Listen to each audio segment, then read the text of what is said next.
NOPD officers responded to a possible medical call at 2900 block of Esplanade. At that time, while en route to that particular call, we also received calls of bicyclists struck along the Esplanade corridor, stretching from the 3400 block down to the 3200 block of Esplanade. Once they arrived, they were able to apprehend the driver, who believed struck several bicyclists stretching from the 3400 block to the 3200 block of Esplanade. In total, we have 8 people that we believe were struck. 2 fatalities, 5 victims transported to the hospital where they are treated right now, and 1 refusal. This was a coordinated effort with our public safety team. EMS fire department was immediately on scene to render assistance to these victims, and not just with us and our public safety departments, but also with our citizens who were providing CPR to some of the victims while our medical staff was en route to this scene.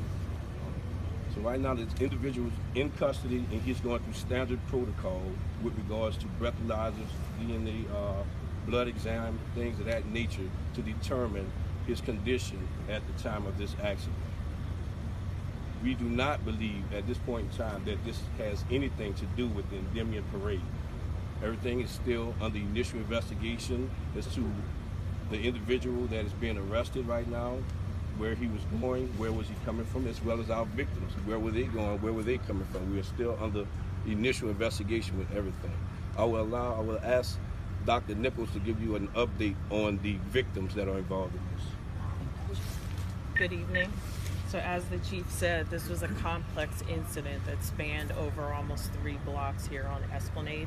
When emergency medical services arrived to the scene, we were here with the fire department and we responded to the 8 patients, 5 of which were transported.